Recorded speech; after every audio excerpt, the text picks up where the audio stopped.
My name is Susan Tamasebi. I'm the director of Femena. Femena is an organization that supports women human rights defenders in the broader MENA region and MENA in Asia. And we support them, especially when they're under threat, but we also try to support them, their organizations and feminist movements. We're particularly focused on context where the civic space is shrinking or closed or complicated by conflict and extremism. We're very happy today to be hosting this very important discussion on developments from Iran. I'll be moderating the discussion along with my colleague, Aida Saadat, who is the program manager at Femena. Before I introduce our amazing speakers, I want to discuss just a little bit about why this session is so important.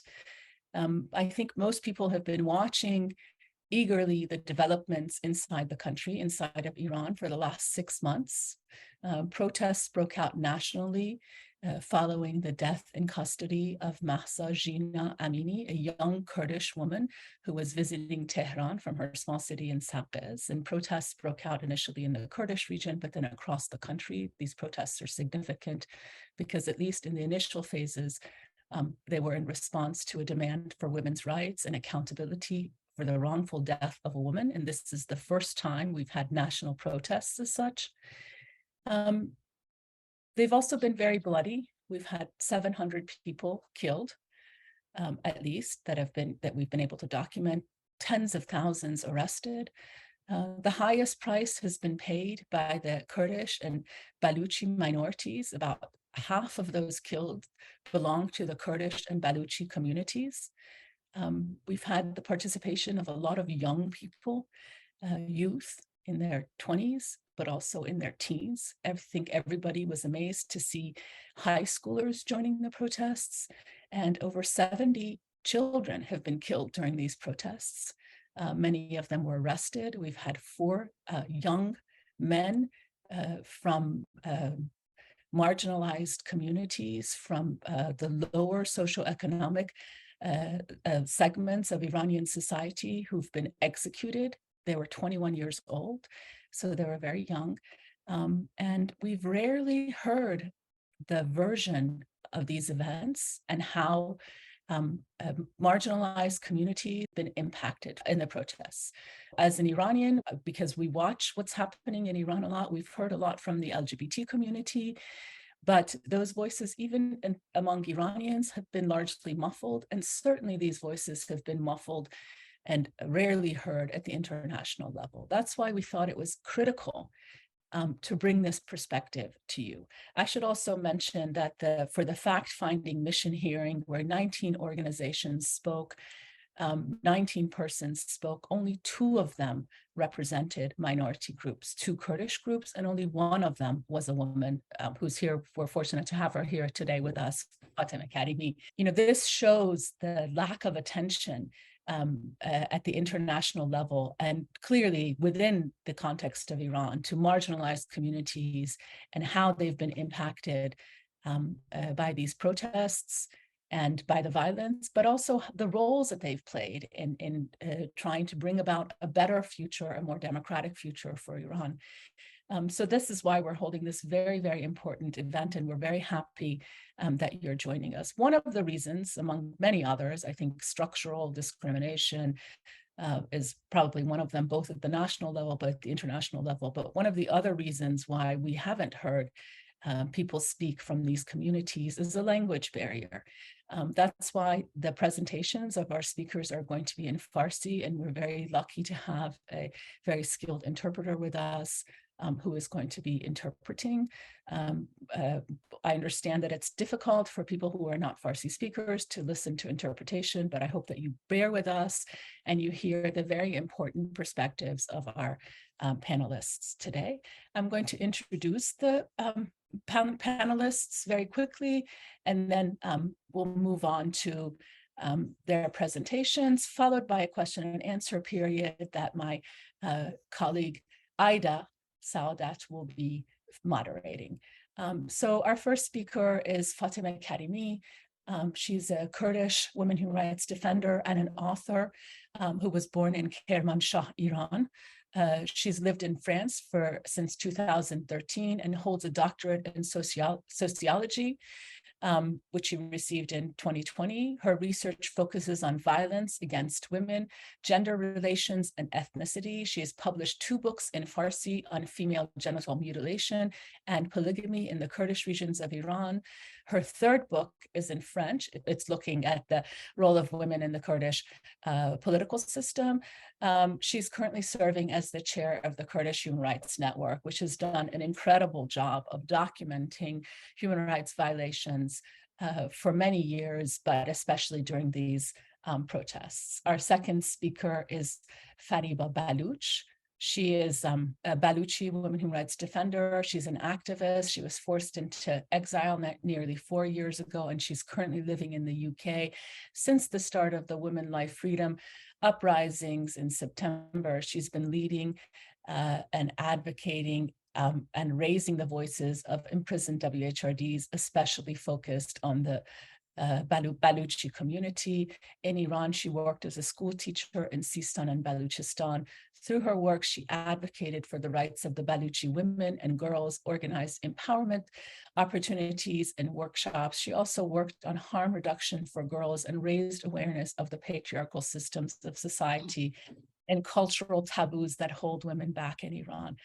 She will be talking about the situation in Baluchistan, which I think you'll find very interesting.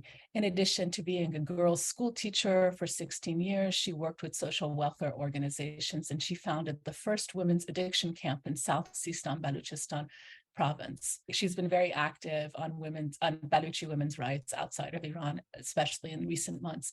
Hamid Farman, born in Tehran, and he lives in the US. He's a children's rights activist and the founder of a nonprofit organization called Children of Imprisoned Parents International. He is the author of Missing Mom, Jai Khali Maman, in Farsi, published in 2016. The book is based on Hamid's experience as the child of an incarcerated mother. His mother was a political prisoner and in prison. Hamid has dedicated his life and his career to supporting children and families who experience trauma due to incarceration. Kaveh Kermanshah is a Kurdish freelance journalist, a human rights activist, and a social work graduate student who resides in Berlin, Germany. He is originally from Kermanshah. He is also a member of the Kurdistan Human Rights Network and is a leading advocate of LGBTQ community in Iran. Kaveh has extensive experience in promoting the rights of minorities in various ways. He represents multiple minority groups. So he is can really bring an intersectional perspective to the work that he does. He's been a member of the 1 Million Signatures campaign. Both Ida and I know him from that period, and very honored to have known him for nearly 20 years now. The 1 Million Signatures campaign was an initiative that started in early 2005, and it intended to raise awareness about the systematic discrimination against women in Iran. Kaveh, unfortunately, was targeted and imprisoned by the government for his efforts in support of human rights and women's rights. Welcome to our speakers. خیلی خوش آمدید دوستان عزیز. My first question is to everyone, and I will start with Fatemeh. Please tell us what the situation of the Kurdish community that you represent, and especially the human rights defenders, is currently in Iran. Before I start my discussion about the situation of the Kurdish women in Iran, for those who don't know about Iran, I would explain that Iran society is not one-sided in the terms of technology, ethnically, language, religion, and class. And Turks, Arabs, Baluchis, and Kurds are the main ethnic minorities in Iran. Among these groups, the Kurds are the 3rd ethnic group in Iran after Persians and Turks in terms of population, with a population of about 10 million people. Kurds mainly live in the western provinces of Iran, such as Kermanshah, Ilam, Kurdistan, and parts of the West Azerbaijan provinces. With this general description, I will provide brief explanations about Kurdish women who have been active in this recent revolution. Kurdish women in Iran are, because of being a woman and also Kurd, they are under discrimination, doubly discriminated.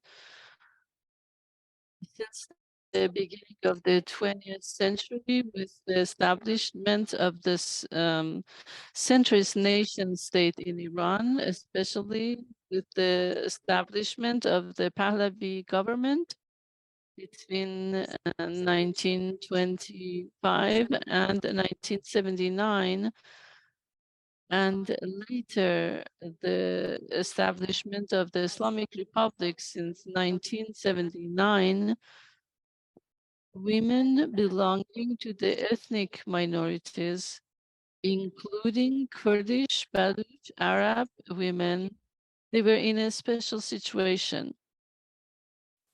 The security of seeing the political and cultural demands of these ethnic groups and labeling them as a separatist, especially the Kurds, has led the systematic economic, social, and cultural deprivation of these groups. Not only was education in Kurds' mother tongue banned, but the amount of economic and social investment, especially access to social services such as health and education in these areas, was highly discriminatory compared to the central areas of Iran. It is in such context that we can say that although women from all strata and groups are oppressed as women in Iran under the Islamic Republic rules, Kurdish women are in uh, a lower position in terms of access to resources compared to the other middle class women in central regions of Iran. This inferior status is also produced within the Kurdish community itself. Kurdish women obviously have less access to sources of power than Kurdish men, and the patriarchal system of the society is another source of oppression for Kurdish women. Despite such discriminatory situation, there have been changes in the status of Kurdish women. Many of these women, contrary to their mother's generation, have gained access to higher education, university, and to some extent to the labor market. Some have created jobs for themselves and have turned to work such as shopkeeping, tailoring, hairdressing, etc. Such achievements, along with the access to virtual and also internet, has provided contradictory situation for most of these women. On the one hand, women have become aware of the rights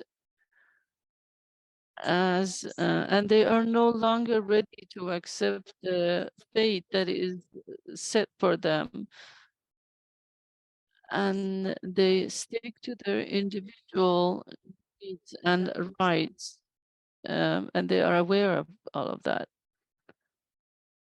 They try to bypass the dominant patriarchal norms of the society and discriminatory government laws. But on the other hand, the institutionalized patriarchy in Iran, which the government uses any means to strengthen it, as well as the economic, political, and social exclusions ruling Iran and rights of women. For this reason, phenomena such as suicide, self-immolations, femicide, etc., have become an integral part of the daily life of Kurdish women. As a result of these violences, it is not the result of being a Kurdish woman passive, but the unwanted result of their um, uh, interest, their standing up against the lifestyles that are imposed on them. My first with the Baluch.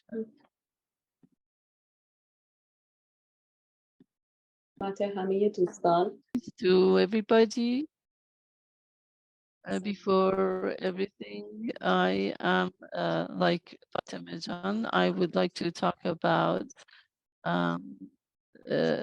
the women in Baluchistan, and also a little bit about the Baluchistan, where it is, and what the situation is over there for people, because this situation is of the women's life has impacted the women's life, because the women have gone through a lot of despair over these years. Baluchistan is one of the cities in the southeast of Iran. Is land inside the country, which has been impacted after the Jina Mahsa killing. In less than 1 hour, more than 100 people were killed and 300 people were injured, which all of them were killed with military firing, and more than 20 children less than 18 years were killed, and they only had rocks, and then the government, under the name of Islam, killed them while they were saying prayers. The oppression that the Baluch people have suffered over these years, as Fatima mentioned, maybe language, culture, and religion, who have been suffered and have been doubly oppressed over these years. Baluchistan, in fact, as everybody says, is one of the most impoverished provinces in Iran. It's not a land that doesn't have any resources, but the Islamic Republic has kept them impoverished. It's the part of the country that in 21st century, people do not still have drinking water, healthy drinking water, and the children, in order to get water to drink, they have to get the water in holes that comes from the raining water, and these holes, children fall in and they killed. This is the country where the part of the country which the children who are going to school cannot go to school because of the poverty and not having enough resources. Many the highest record of women being die, they die because they have the least access to the clinics or to the hospital, and that's why they kill. This is the part of the country that most children don't have a birth certificate. Many of the people who were killed couldn't be recognized because they didn't have a birth certificate. It's a place where the most people who have been killed and executed is in that part of the country.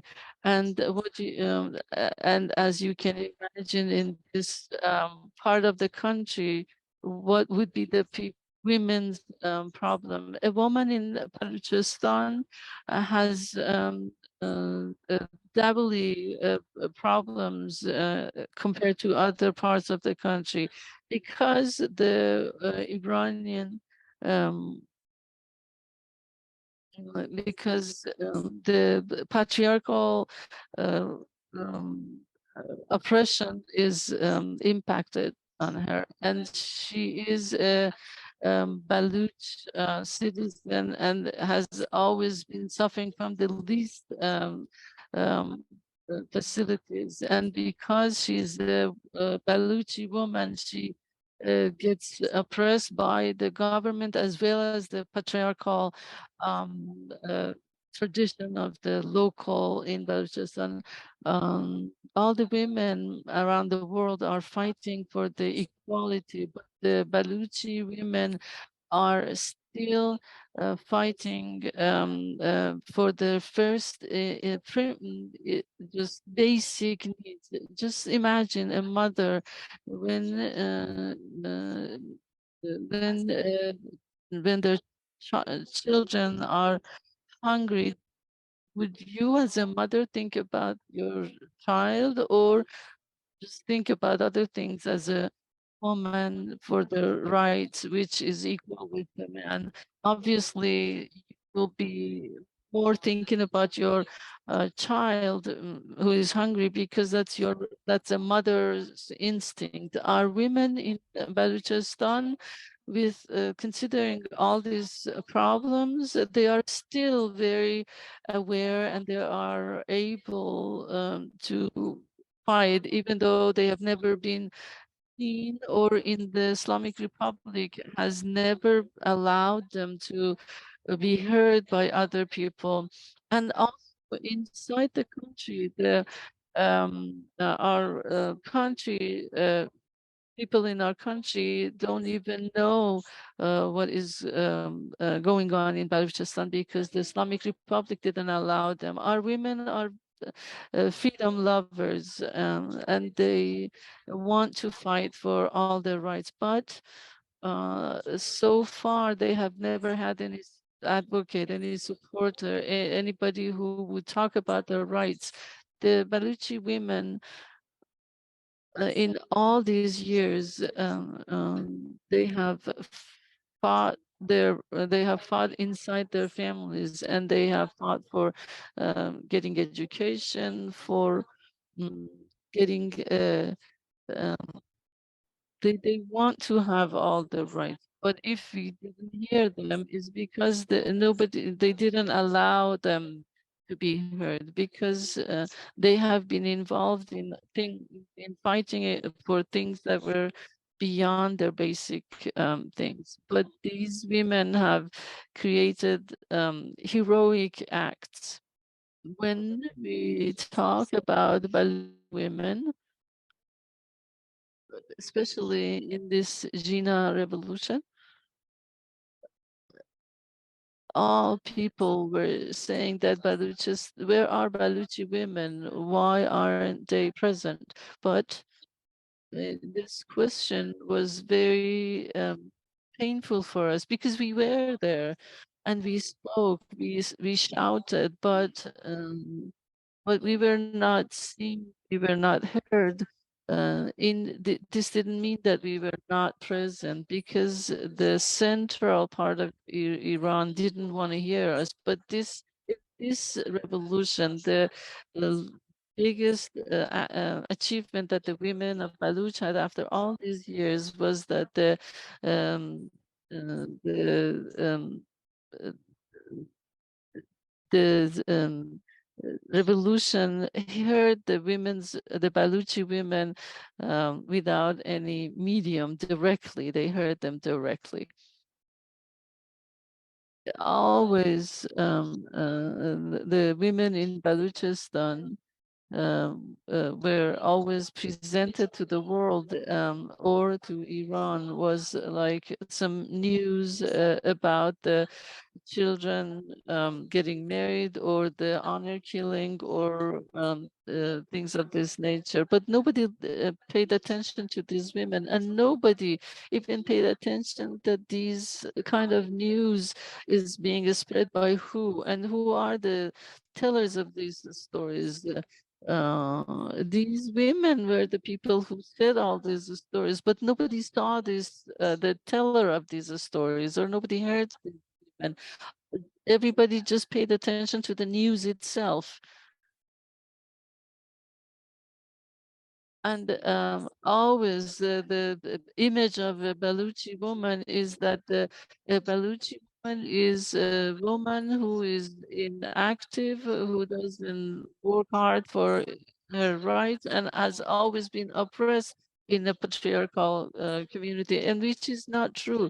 A Baluchi woman has always fought, has always tried, despite all the difficulties that was dealing with, because they wanted to be heard from outside Baluchistan, but they were never taken seriously, never heard, never their nobody heard their needs, nobody heard their oppositions. And now in this Jina revolution, with their directly, where they were heard directly from them. In fact, Jina revolution changed or attracted the voice of a Baluchi woman, and everybody understood that there is a place called Baluchistan, which people, despite all the wounds that the Islamic Republic has created for them, and after 6 months, every Friday they are in the streets. Because they don't have anything more to lose. They have not decided to keep quiet as long as the international community has heard them, and has heard them shouting loud and clear. As long as they do not want to be considered as a second-hand citizen. They want to be they want to enjoy equality like anybody else in their country. And me as a Baluchi woman would not like to be different from a woman who's living in the central part of Iran, in Tehran, for example. And Islamic Republic should not be able to keywords such as separatist oppress our people, because our people in the last few months have showed how much they love their country, and that they have none of the people in Balochistan never thought about these keywords like separatist, and they have always been oppressed anyway. They won't keep quiet anymore. Thank you. Thank you. I'm going to turn now to Hamed, who's going to talk to us about the situation of children and youth in Iran. Welcome, Hamed. Thank you. Thank you, Susan John. Thank you all for coming to this room, and Femena for planning this panel. 6 months after Jina's movements in Iran, now we see children who have been participating in the movement, most teenagers, but some younger children as well. Now, some of them have been arrested, and now they have criminal records. So in some cases that we heard that they banned to go back to school and continue their education. There are still children in prison as well. And we also heard some horrific news that some clergies, members of IRGC, members of parliamentary Basiji and security forces go to some schools and show some pornographic videos to children, including violence, rape, and sexual intercourse, and told those children that these are who have been involved in Jina's movement and protests want as for their freedom. And also it's about more than 3 months, and in some reports we know that this maybe started sooner. That's children, schools, mostly targeted at school girls, attacked by chemical weapon, if we can call that. There's we also see the pattern of denial, minimalizing the attack and the issue, and also accusing others, enemies, and also children and teachers. Some of the government's members told that children themselves poisoning others, or they want to close the schools. And also the brutally suppression on any gathering, especially teachers and parents, and also the lack of transparency and lack of the independent investigation. And after more than 3 months, nobody knows what exactly happened, and it's expanded to more than 30 or 40 schools, hundreds of children poisoned, and some effects still with them. And also, we knew that children already psychologically and physically attacked by the Jina's movements. As at the beginning, Susan John told us that more than 70 children have been killed. Many have been kidnapped or arrested and tortured or psychologically abused because of their being in detentions. And they heard and watched some sort of violations. Also, they hear about these news. Also, so all these violations, human rights and children's rights violations, happened by the hands of states, who has responsibility for making the world and the places safe for children, and keep them free from any sort of violations. And so now, after in this period of time, these children re-traumatizing and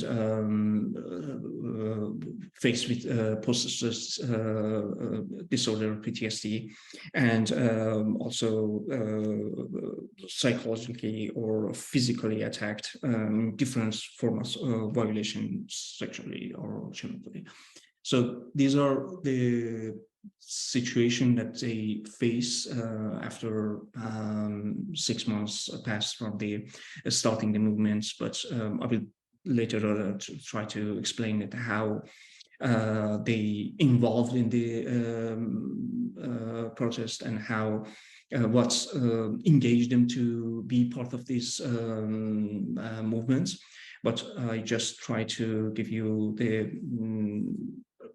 just a point of view. That's how what was experiencing right now, these children experiencing right now, and how this how these trauma affect them in different ways, and still continues. In they try to attack them in different form of violation. I want to make it shorter to give Kava Jones more time to talk. Thank you so much, Hamid John, for that really important layout of what's happening to children, to youth. And I think your presentation is really important because so many people have commented. And of course, it is, you know, it does make us proud that young Iranian girls know about their rights and they're out there demanding their rights, but really they shouldn't be the ones fighting this fight. And you know, so I'm glad that you're bringing attention to some of, you know, how they've been targeted and suffered as a result. It's important for us to take that into consideration as well. Now I want to turn it over to Kaveh, who's going to talk about the LGBTQI community in Iran. He's going to give us an overview of their current situation before going on to in the next round of questions to how they've participated in these protests. You're good.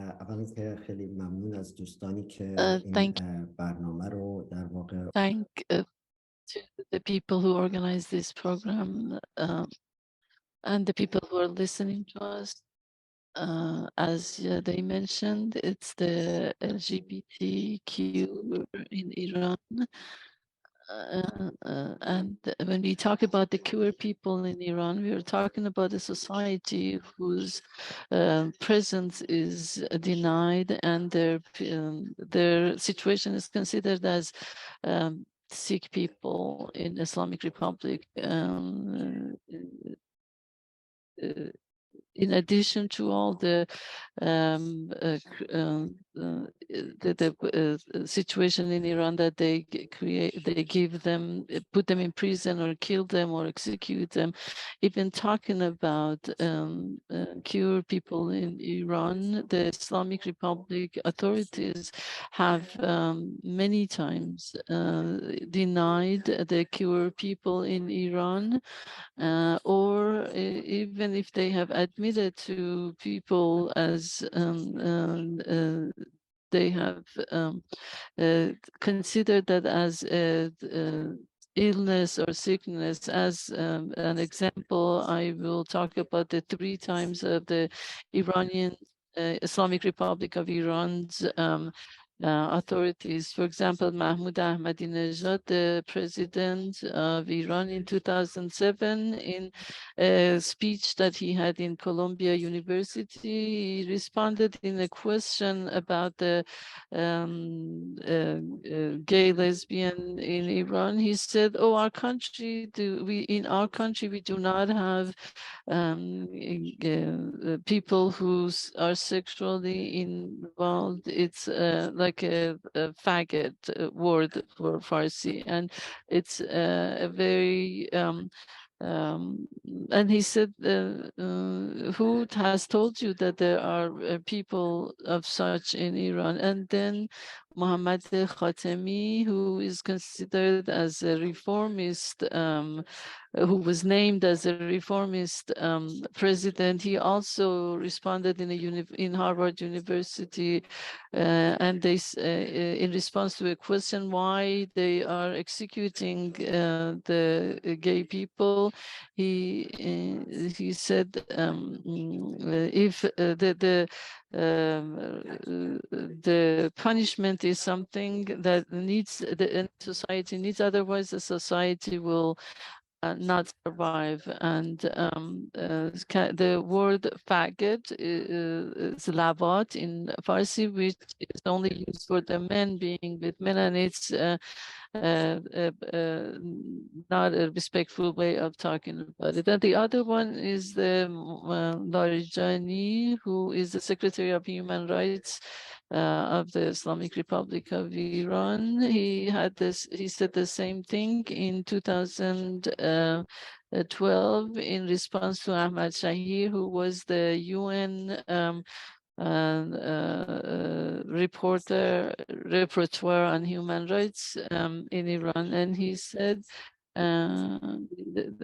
that gay and lesbians are sick, and it is haram in Islam. And then he said this is a Western problem, and said that homosexuality is for the Western people, and they want to introduce it as a soft revolution. Over the past few years, as a result of the LGBTQ plus in Iran and the human rights activists, in the reports that have been given by the UN Human Rights Repertoire, they have constantly talked about the human rights for the gay people, especially in 2018. Javid Rahman talked about this in a report that published in his annual report about the lack of human rights in Iran. He said that specifically that it is considered as a crime, and the people who practice this are executed, and this is an excuse for sexual minorities face violence at home, at work, and in school, and they don't report these cases for the fear of the law. And they don't say any of this violence to the authorities.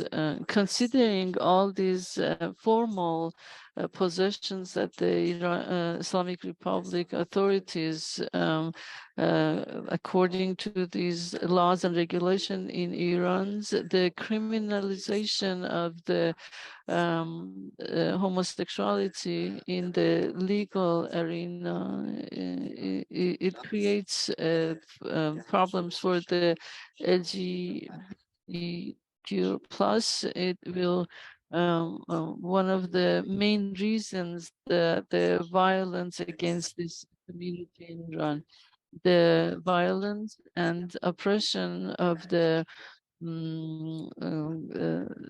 that makes them to hide their identity from their family and from the society.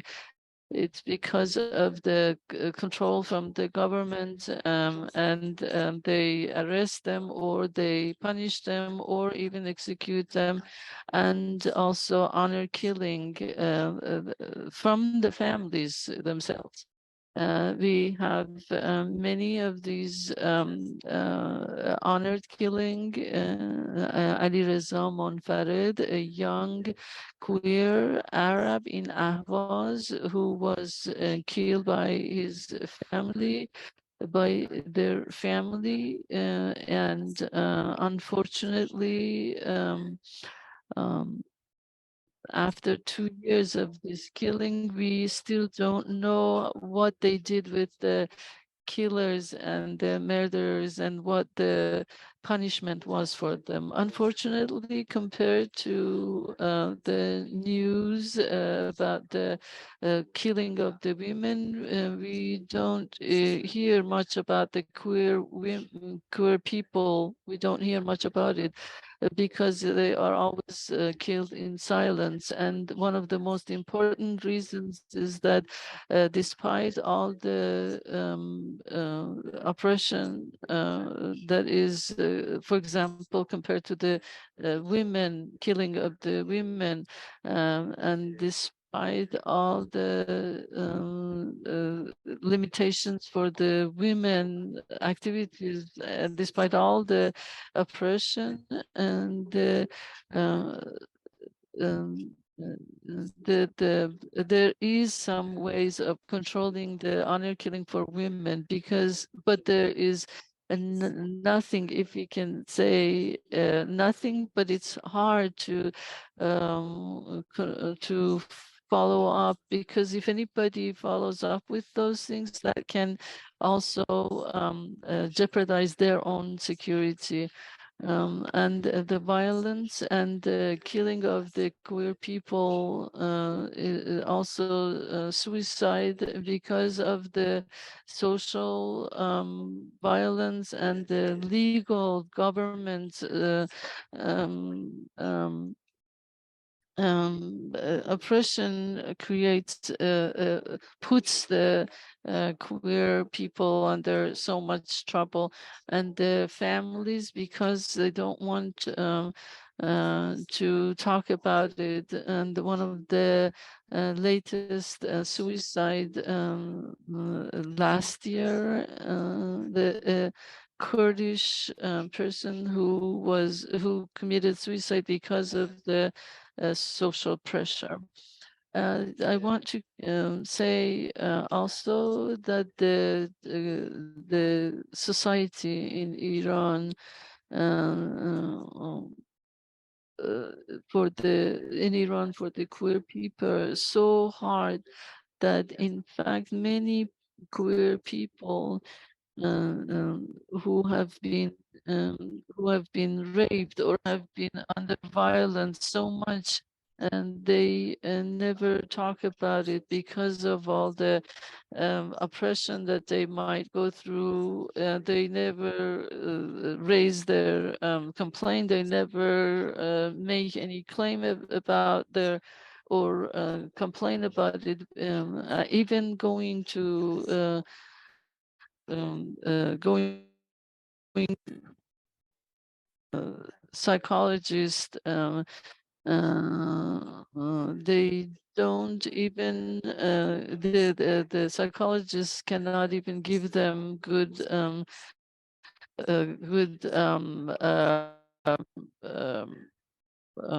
they give them, if they use bad words, and sometimes when people have gone to the sociologist, psychologist, there have been times and that the psychologists who are not a specialist, and they use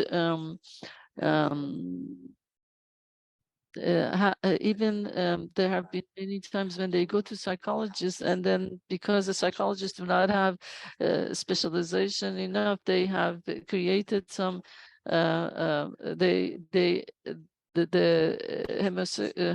gays or lesbians have ended up changing their sexual orientation because of the wrong psychological advice that they have received.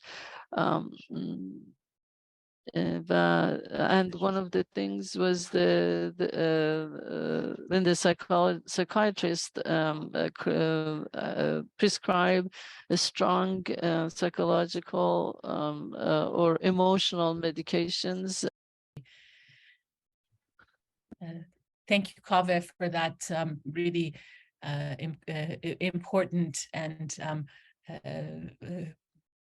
critical explanation of the situation of LGBTQI plus communities in Iran. I think many of us, in the region that we work in, unfortunately, there's a systematic discrimination, not only in terms of laws, but cultural resistance and discrimination against this community. Which is extremely problematic. And, fortunately, in recent years, the Iranian community, at least part of the Iranian community, has paid attention, has become aware of the struggles of the LGBTQI community. And I see that as a very positive step. Then many thanks to people like yourself. Okay, so I'm just making sure that our speakers are hearing us correctly. I'm going to turn back to Fatemeh, and I'm going to ask her to respond to the second question. How have Kurdish women been involved in the protests, what kind of roles they've played, and how has it impacted them? In a country where everything is essential or part of the country, where the other minorities are on this sideline, the Kurdish women have been under doubly discrimination from the beginning of the centralized nation in Iran. The Kurdistan was considered as a security problem. So these areas have always been oppressed and systematically suffer from the limitations. But the Kurdish women in that part, obviously, women as a woman and as a Kurd are worse compared to the Kurdish men. Access to education, health, and they are in lower position compared to the men. But this is not the only problem for the Kurdish women in Kurdistan, because of the special situation that the Kurdistan is patriarchal, and it has thousands of years roots. It became stronger and continued, and many efforts to get rid of all this patriarchal system has not been successful. So Kurdish women have been a victim of the patriarchal system in Kurdistan, because of this system has been strengthened because of the Islamic Republic. But it doesn't mean that the Kurdish women have not changed. The Kurdish women have been, contrary to their mothers, have been educated. They have had access to the market, and even if the market was the employment was close to the women, they could make and they could make money. And on the other hand, having access to the social, to the virtual, to the online access have helped them a lot. But in a community that education from culture and everything has been limited, so this cannot be given the right to the women. So killing women, honor killing, and suicide has been part of the most of Kurdish women. But the Kurdish women's role in this recent revolution, as we know, Jina Amini was killed in Tehran, but the spark of this recent revolutionary uprising was sparked by Jina's funeral in Saqqez, Zina's hometown. And in this ceremony, the women of the city played an important role. From the very beginning, the Kurdish women read a very critical statement, and they attack was against the integrity of the Islamic Republic. The revolutionary slogan of Jen Jian Azadi, slogan that was the product of decades of political struggles of the different parts of Kurdistan in Turkey and Syria, was chanted by the men and women present at this ceremony. This slogan was soon translated into different languages and rightfully became the central slogan of this revolutionary uprising. In the same ceremony, by removing their headscarves, the women aimed their attacks not only at the mandatory hijab law, but also the integrity and ideological foundation of the Islamic Republic. the demands of the protesters, women protesters, were neither a demand for reform nor a demand to change and amend the laws. From the very beginning, the entire system of the Islamic Republic and the head of the country, Ali Khamenei, were attacked by the protesters because the basis of the Islamic Republic ideology from the very beginning of their establishment from 1979 was based on the suppression of women, both in the private and family spheres and in the public sphere. As a result, attacking the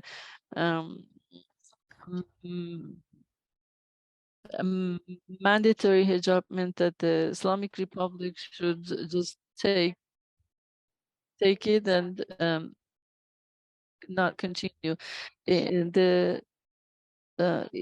While the media and virtual spaces zoomed into the city of Saqqez, the revolutionary acts and gesture of the women of this city were soon repeated in other cities of the Kurdistan and Iran, and this revolutionary uprising spread everywhere, even to the villages. Five women, Kurdish, Minu Majidi, 62, in Kermanshah, Kobra Sheikhi, 59 years old in Mahabad, Sarina Saadi, 16 years from Sanandaj, Nasrin Qaderi, 35 years old from Mariban, and Tereshta Ahmadi, 32 years old from Mahabad, were killed in this protest. And there are not accurate statistics of the hundreds of women who were injured by war bullets or bullets just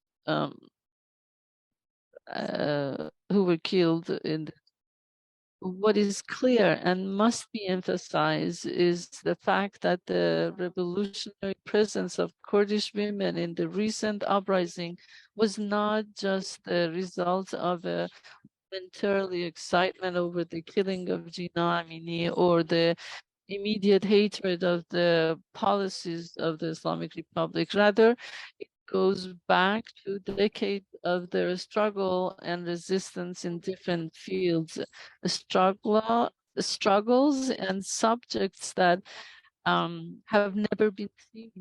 Some simultaneous campaigns against the discriminatory policies of the Pahlavi regime and then later the Islamic Republic, as well as against the patriarchal system ruling the Kurdistan society. The presence of the Kurdish women in this uprising challenged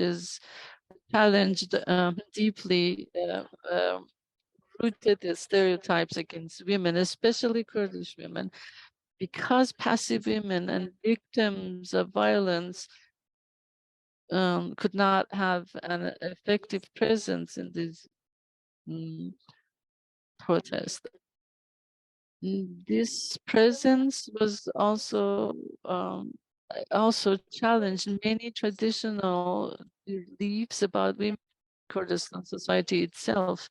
It was in such a situation that the father of one of the young men killed in November 16, 2022, named Mohammad Hassanzadeh, who was killed in this revolution, his father said in his son's funeral, if one day we said that someone was very militant and brave, we would say that he was a man. But today, with the revolution of Xinjiang, freedom has changed everything. Today, we must say that she's a very feminine.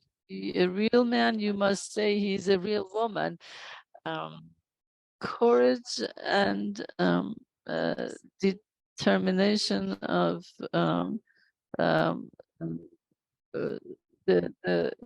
if the funerals were always male, was always with male presence, but we saw many women were in these funerals, they would take their hijab off, and and they will supporting their children being killed in this revolution, and they were emphasizing on the righteousness of their activities. So this was not a political activity. So this revolution was a social activity that challenged many things. I finish my speech at this point. Thank you for your important and useful information. Of Baluchi women in the protests and the impact that these protests have had on them. فریبا جان از شما خواهش میکنم که صحبت بکنین در مورد So talk about the presence and the impact of the Baluchi women. I know you talked about it in your previous part, but it will help if you could talk a little bit more about this. Thank you. As I mentioned in the first question, I said about the citizens of Baluch people, and I said the oppression that the Islamic Republic has given to the Baluchi people over the last 44 years, and they've always been considered as a second-hand citizen. It has really impacted the life of the women in Balochistan. And I also said that one of the main oppression to the people of Balochistan is that they have been kept very poor in the impoverished situation, and they, as I mentioned, they have a problem with getting access to the water and everything that is needed for a regular life, the basic needs of life. They have been kept away from them, and all these years they have oppressed people, and the killing of people in Afghanistan has never had any political past, and the women, the Baluchi women have been impacted by that, and not just as an Iranian woman, but also as a Baluch woman, they have been suffering from them. But if they want to talk about the women, Baluchi women in the Xinjiang freedom, one of the greatest achievement was that their voice was heard, and not only inside Iran, but also in the international arena. Not only people learned about a part of the country called Baluchistan, and the voice of the Baluchi women, which Islamic Republic had always shown them as an inactive or oppressed women, that that there is a patriarchal community, but the Baluchi women showed this time that in fact they are not what they have been portrayed. They have, despite all the limitations that they have had, the new generation have never been quiet, and they have, not only in the family, but also in the society, they have fought for their rights. And we cannot say that it's only started with this revolution. They had already started, and the problem, the issue that I think everybody must know is that concurrent with the Jina revolution, a girl from a village was raped from one of the commanders of the police of Islamic Republic, and she came in her own village despite all the pressure from a traditional community. As you might know, a woman who is living in a traditional community suffers a lot because she's always under judgment. But this girl, even despite living in a village with no education, she didn't keep quiet, and she talked about the rape. And when she talked about the rape, a few days later, all the women in Chabahar came out, and they screamed and shouted alongside with men, and many girls, um, 12 girls, um, because of the rape, and because of attending in the Jina Revolution, and because of this, all the years that they have been oppressed, they came out, and they knew that um, in a small town, women have to cover all their body. As you can see, even the men cover. And the women are being identified by their clothing. And in fact, in the Jinan Revolution, if you look at the data, you see more than most of the killing has been in Baluchistan. As you know, on Friday prayers, everybody knows about them coming out and being killed. The girls came out and they were all arrested, and then many girls that we don't even know their names. And we just know that the first few days, some girls named Fatima, and Zara, Bernaz, we know only these names, or even their families are not willing to give their names. Many girls who were in the streets, nobody knows their name.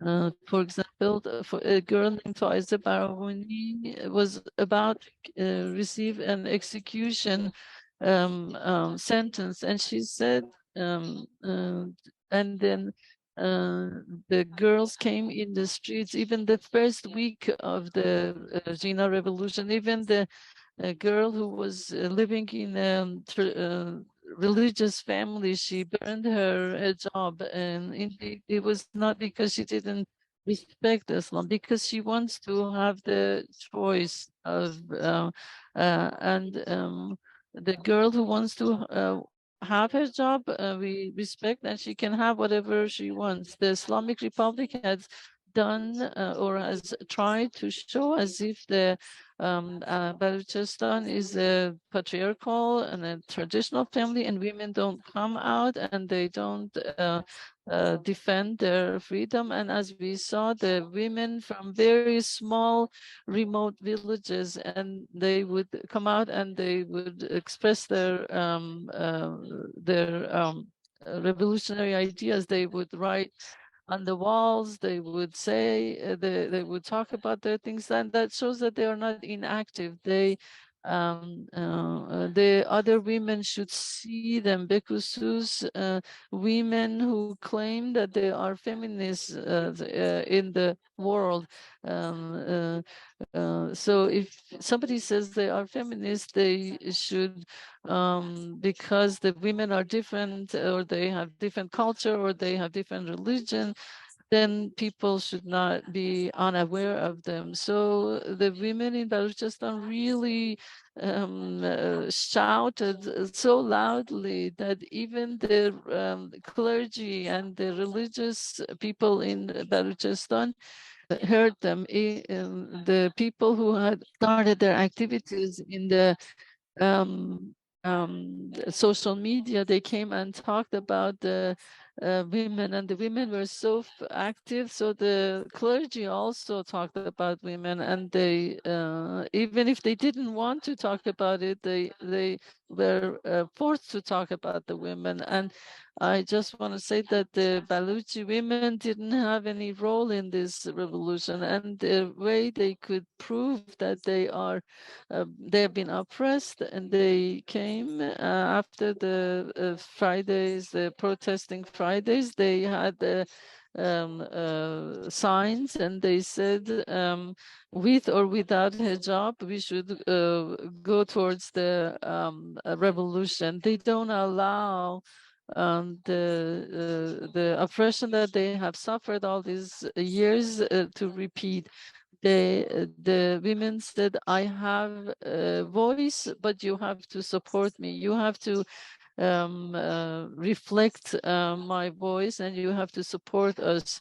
And even I'm sorry if I talk too much. Even the covering or the dress code of the women in Baluch, it's always been traditional clothing with a very thin scarf. And the Islamic Republic brought the black chador to our people, and the education in Baluchistan is so much. There are so much the impoverishment is so much that the people had no choice. As Fatima Jan mentioned, even though people are having very little access to education, they still go to school, and women have very little choice to go to be hired in offices or places, but still they use the internet and they do their own business. And many women do a lot of needling, and they make a living with the smallest income, and they do this to show that even if they are being eliminated intentionally, they exist, and they don't allow them to be eliminated. And they want to say that you cannot eliminate the women. Definitely, women cannot be eliminated. I have worked in Baluchistan for a while, and even though the women's activity were not seen, even 20 years ago, I could see that they existed. And I'm glad that we are seeing all these activities and everything. Thank you very much, Fariba, for bringing our attention to the situation of Baluchi women. At this point, I'm going to actually ask Hamid to speak, but before I do that, I'm also going to ask my colleague Aida to step in and take over the moderating, because I know we're running short on time, and I want to make sure that she also co-facilitates this discussion with me. All right. And perhaps, instead of responding to the third set of questions, we can just go, after Kaveh and Hamid speak to the second question, we can go to the question and answer period, and maybe they can talk about the responses of the international community in that sense. Thank you. Aida, please go ahead, and Hamid, please go ahead. Sure. Thank you, Susan John. First, Robin asked if any of us can talk about the role of older women. I will not mention and repeat this term, but you may find respond in part of my presentation, but I'm sure maybe other panelists have something to share as well later. And I also try to, in this to answer this question, I try to give in my point of view, a better perspective of children and avoiding using the general term of children and youth, and see different children from different groups have different engagement and different reason to be involved. First, in this age period, usually from 11 to 12, because of the child's cognitive, behavioral, and social development, they around the world, they starting talking about their rights and needs, they sharing their thoughts. They're arguing with adults and discussing and not trying not to accept the orders just because it's order. And also we are in an area that's in a time period that internet play significant role, and in our country it plays as well. So some children have access to internet, so they are learning from their peers around the world. They also get involved in some campaigns. They had a chance not only in Jina's movements, but before that they practiced to use these tools, different applications to start gathering together and do something together and participating in some sort of discussions and making decisions. And also they learned from their rights, they learn from their how they can do something for themselves. So these are just something that they use, they get benefit from the internet. But also why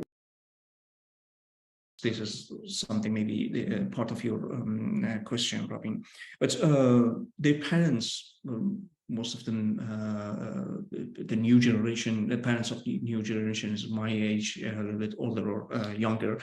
So they get more education about parenting, about the different styles of parenting, about children's rights, human rights, and in these years, many things change, and there are a lot of new information that these my generation gets, and use it for to educate their children and parenting for their children as well. And they also, not all of them, of course, but in my understanding, some of them try to avoid using the same style of their own parents, the grandparents of this new generation. It means they use the permissive style of parenting instead of authoritarian. It means they not using the dictatorships and just order children to do something and do the punishments for their behavior, but give them more choice to talk, to be part of the making decisions, and to be more active at home or any other places. There is also teachers that have a role in this situation. It means they also learn something, especially from the social medias and online classes that they took in different languages, learned to different style of running classes instead of just in a hierarchy way, but in a more democratic ways, and give more space to children to participate, to argue, and to talk about their thoughts. Teachers also, in different forms, teach their children, sometimes in indirect way. They when they protesting, and then individually or through the teachers union. So their students learn from their activities, and not only from learn their rights, what's their rights about the mother tongue language, or their free education, or other things of social justice, but also learn how to gathering and participate and protesting for their rights. But I want to focus on the last part, because for me it's really important, after listening to Fariba Jan and Fatima Jan about their how people in minority group and ethnic minorities play a role in Jina's movement. Children of those minorities have different experience and different engagement to be involved in this protest. I want to go back to in the role of internet. Not all children have access to internet. COVID-19, the pandemic during the COVID-19 shows us more injustice and more lack of access to services and to some tools. Some children committed suicide because they didn't have internet, they didn't have tools to be in online classes. That was the only option for them for a long time. So, but we heard a lot from those provinces or for those cities or areas that have this experience before in Jina's movement. They were involved. So for me, it wasn't the role of internet. I still get some credit to that, but it was their experience. So how they was discriminated, and intersectional discrimination as well. The girls in those provinces and the children in general witness being second or third class in their own country, in their own community. So I don't want to repeat what Faribajan and Fatemajan told us, not only about their women, but also their whole community, how those how those children suffered from those experiences. But they also learn from their community as well. The community, for a long time, as you heard here in this panel as well, for a long time, they were fighting for their rights. The Arab community, Turkmens, Turk, Kurd, Baluch, they fighting from not only from the beginning of this revolution in the past, also they had a history of fighting and protesting and advocating for their rights. So those children learning from their fathers, mothers, and grandparents, and there was some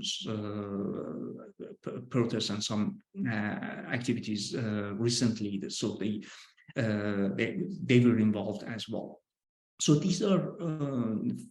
I just try to give some different reason and different factors that play a role. So I just quickly wrap up and say that for this reason, children was involved in this protest.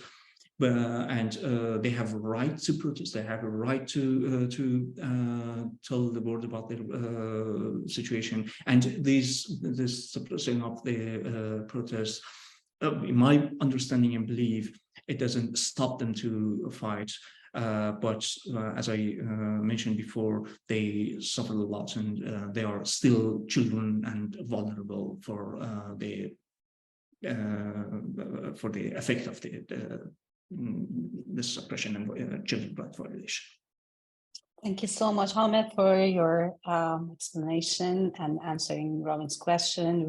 Everyone will take questions now, and we're gonna turn over to Kaveh to both, if there is a question, and to answer it, and also answer the third question: what is your expectation of the international community? I need to repeat, as we said, the queer people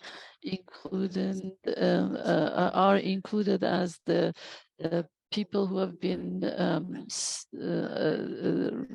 pushed to the side, and even not only in the society, but also in their own families. And I want to emphasize that their family, if I may, I want to compare as we talked about the Baluchis and Kurds and all the oppression that the people endure, and maybe a comparison can show the depth of the LGBTQ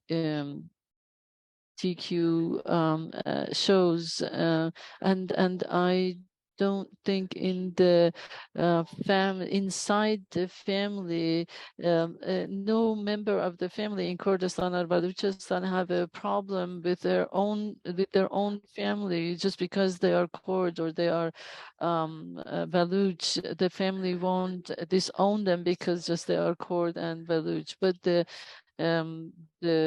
LGBTQ people, not only the society and the government's oppression, they have to fight in their own families too. Despite all this hardship, many queer people were involved in this revolution, and in fact, actually, they tried to show with creativity, and they used the handwritten uh, um, slogans and putting the rainbow on the walls, and they mentioned their own requests. And I would like to ask Aida to show some of the pictures that we had already sent. This is a very small portion of their appearance, and because of the security reasons, they might not be able in a larger protest. They could not show their presence, but these are very small portion or the small samples of the people who have been involved in the recent protests and the revolution. As you are watching the pictures, I before today's session, I was talking with one of the queer activists who was very active in Iran. I had asked them to explain, and I have not been in Iran for 10 years, and I want them to tell me more about their presence and explain. And I asked them to use their explanation, and I am just quoting from the Society of the Queer Society in Iran. And if they were free, this person was the person who deserved to explain or express their presence here.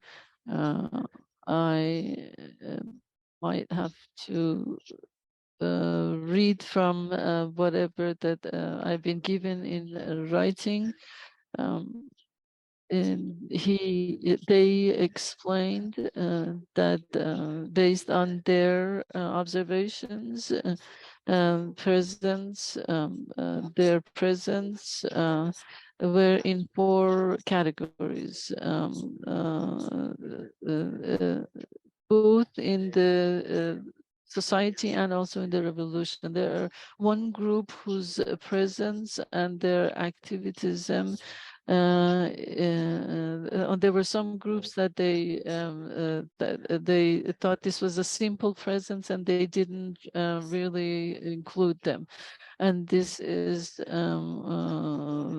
part of the society that always denies their presence in the society. And the queer society always has this experience. The second group, the category, are people who try to prevent members of this community from expressing their demands and protesting, because they think that the presence of these members of this community is harmful to the revolutionary process. Basically because the hegemony of the majority is important, and the satisfaction of the majority who are in control, and in most cases they are also a member of that majority, is a priority regardless of this point.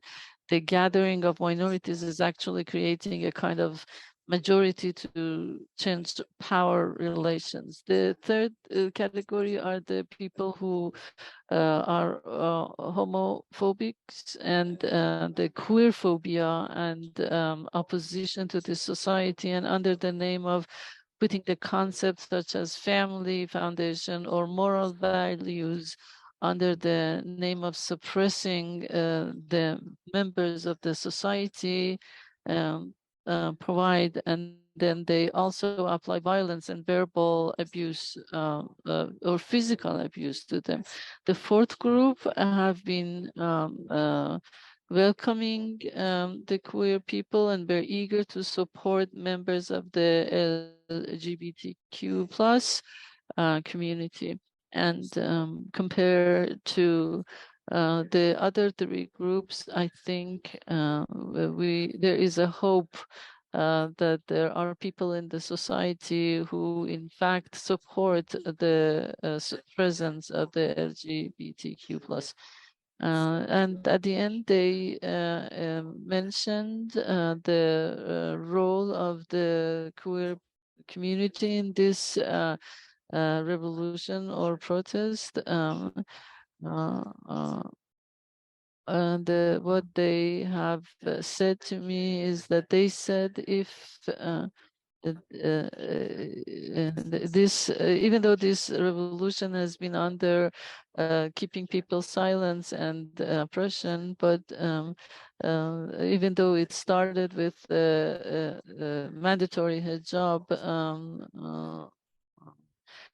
but in continuation, this is not protesting against the mandatory coverage, but also in addition to that is also the mandatory marriage or the honor marriage, or the trans people who all of them are also called as honored. So the protest is against the laws and regulations of the government who doesn't give the freedom to people to express their ideas, and also it includes at the end to the whole members of the community.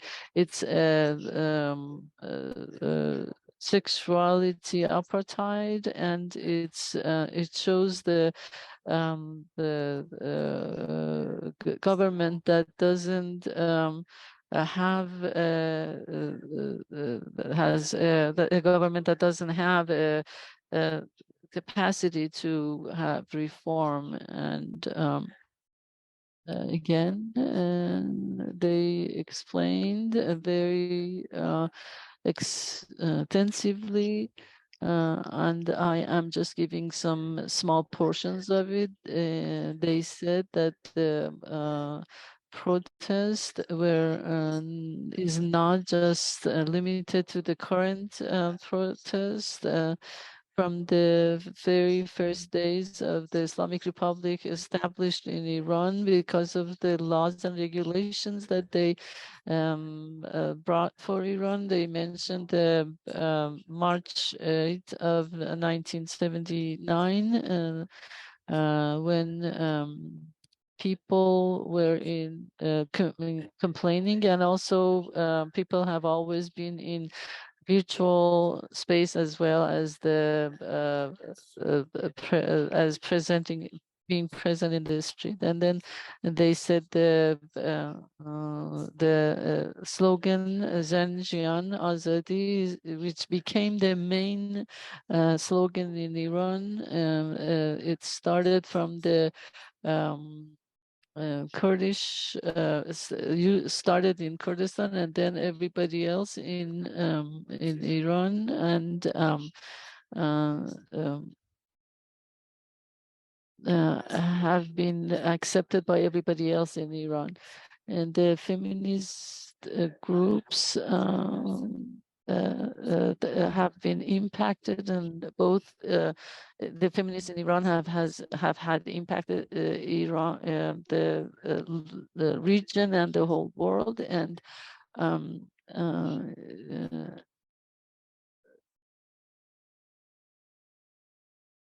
they are working both about the both the social and political demands and also economic demands in the society. And they saw that the Islamic Republic Authority is a patriarchal society, and in fact, fighting against this patriarchal authority, all the members of the society who have been harmed over the years should involve in this struggle, and alongside with the women's struggle, which is coming from the patriarchal society. They cover for the most part also other people who have been oppressed, the demand of other people who have been oppressed. As I mentioned, the women are the major engine of this revolution, which in addition to the LGBTQ plus, who are doubly oppressed, and they who are involved, and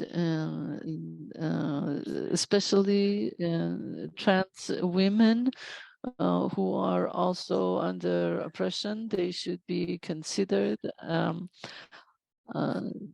This was some part of my conversation, which were not my own speech. I just talked with some LGBTQ plus whom I talked with, and I thank them for allowing me to mention them today here.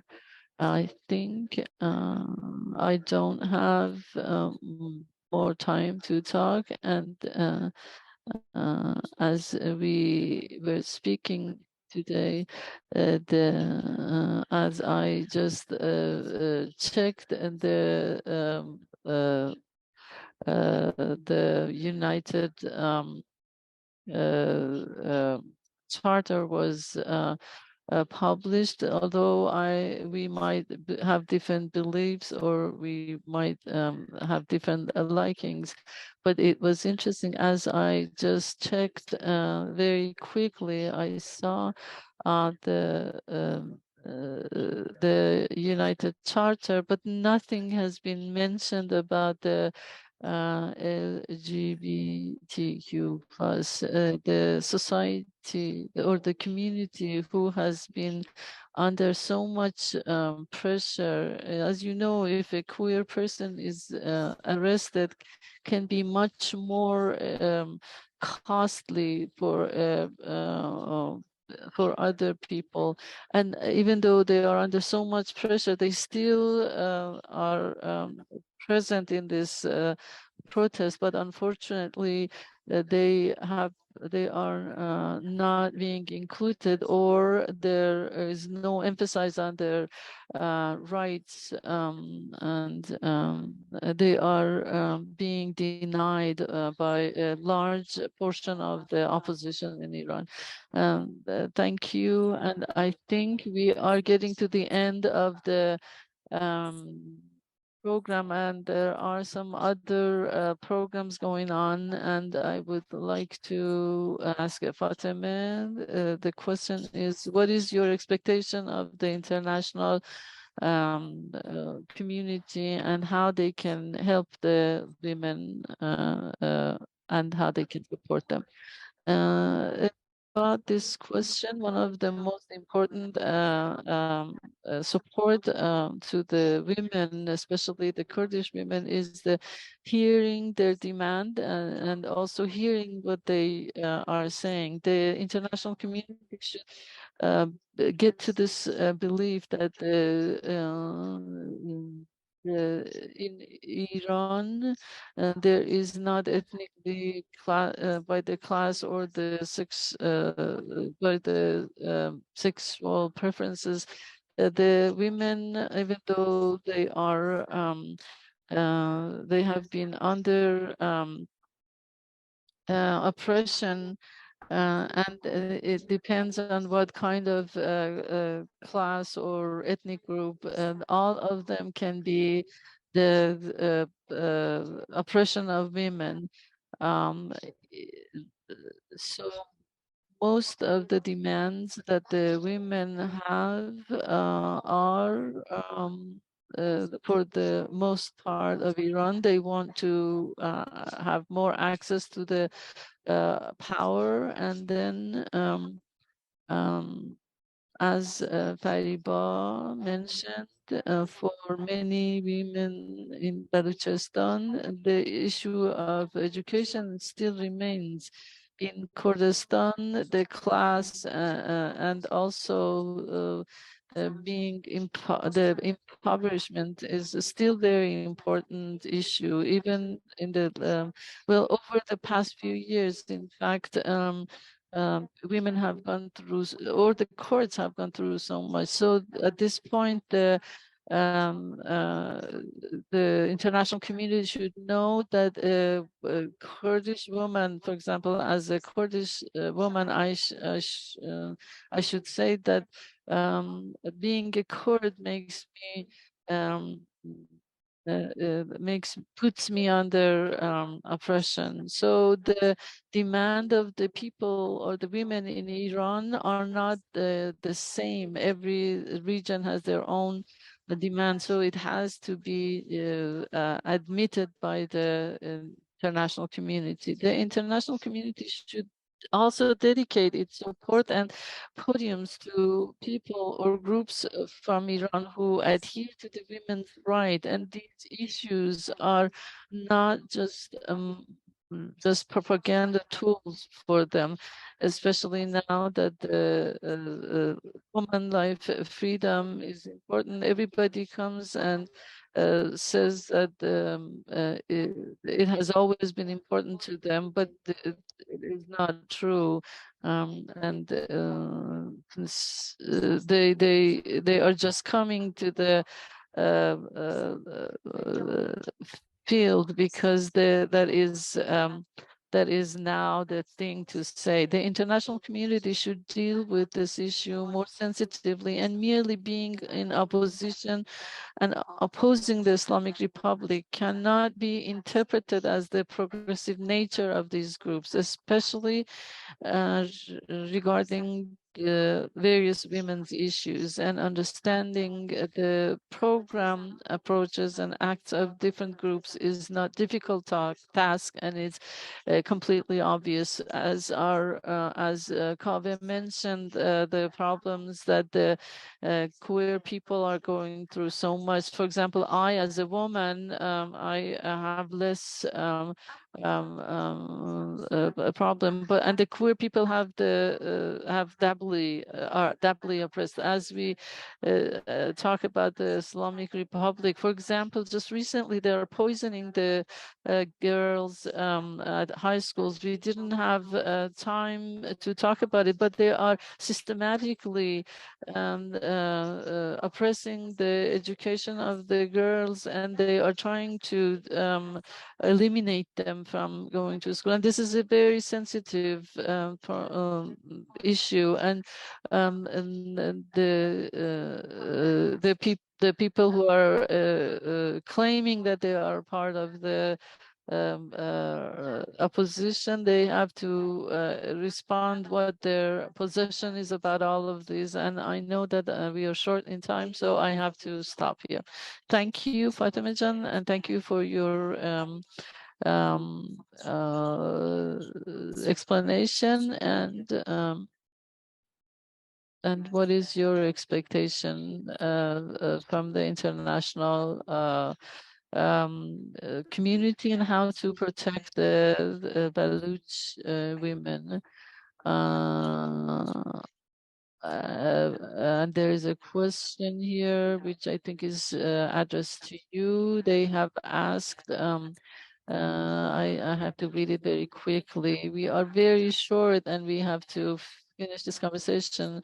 The Islamic Republic has been oppressing all the women, and they are they are running a genocide. We have to be sensitive to this cultural. So do you think it's it has economic roots? And please respond as quickly as possible, because we are done with the time.